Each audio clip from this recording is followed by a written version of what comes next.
et je mets créer des libellés, et je mets TR, tranche, c'est rapide, hein, tranche salaire, OK, et c'est tout. Regardez, voilà. Donc, automatiquement, le résultat de cette fonction, c'est l'année. Si j'ai une date de naissance, il va donner comme résultat dans une variable, par exemple, c'est l'année de naissance. Donc, c'est la médiation maintenant. Et le C' ici, c'est l'effet direct. Et donc, effet total, effet direct, et le produit de A fois B. Donc, on va estimer la relation A et la relation B. Donc, A fois B, c'est l'effet indirect.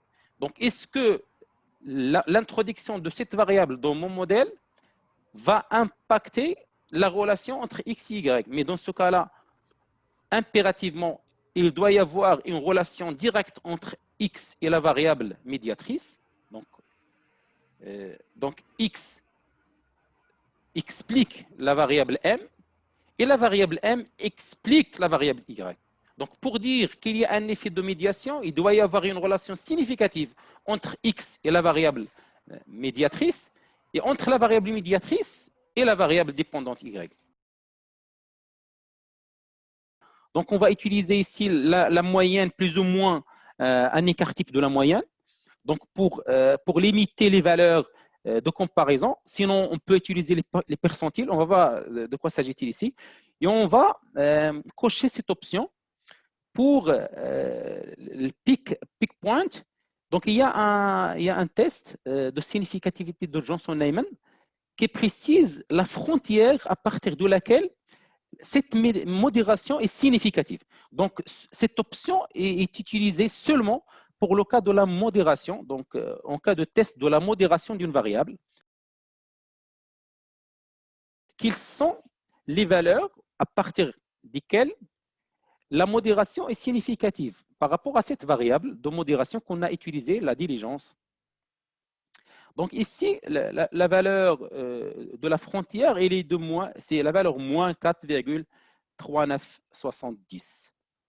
Donc on a les valeurs inférieures, donc le pourcentage des valeurs inférieures, il est de 5,32, et les valeurs significatives, c'est-à-dire les valeurs significatives, sont au total de 95%.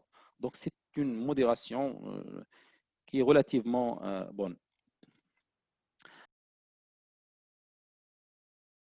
J'ai changé les rôles des deux variables. Donc la diligence et la résilience. Donc la résilience, c'est la variable de modération. Donc les niveaux, pour chaque niveau de résilience, je ne sais pas واش كتشوفوا مزيان هذا الجرافيك نكبر شي شويه واقيلا.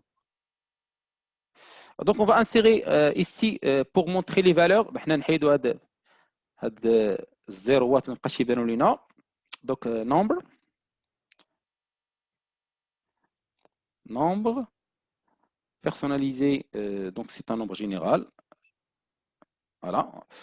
Et là, donc je vais ajouter un élément, le titre de l'axe vertical. On a le burn-out. Je sais pas le niveau de burn-out.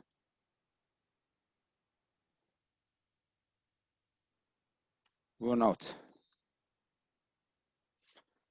Donc, on a les niveaux de burn-out. On a la diligence, donc les modalités de la diligence, donc minimale, moyenne, maximale, ou bien low, high, and moderate.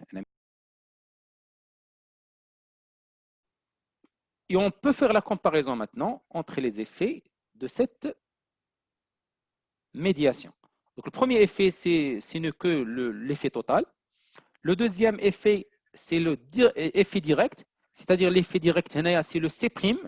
Donc, comment il est devenu en introduisant la variable glycémie ou le taux de glycémie. Et maintenant, l'effet indirect. L'effet indirect, elle est significative. On regarde très bien ici. Donc, indirect effect of X on Y. Donc, à travers la variable glucose, la variable taux de glycémie. Donc, il y a un effet qui a un coefficient de 200,346, 0. Et le bootstrapping, l'intervalle de confiance, donc l'utilisation de la technique du bootstrapping, donc il donne l'intervalle de confiance de cet indicateur qui est l'effet indirect de l'introduction de la variable de médiation. Il ne contient pas la valeur 0. Donc, c'est un effet indirect qui est significatif. On va faire le test en utilisant le test non paramétrique ici pour voir est-ce qu'il va donner le même résultat. Voilà. Donc, on est déjà dans la normalité, le champ A1. On va entrer le champ, exécuter. Maintenant, regardez bien, la distribution des erreurs est normale avec une moyenne 2 et un écart type 2. Oui, la décision retenir l'hypothèse nulle.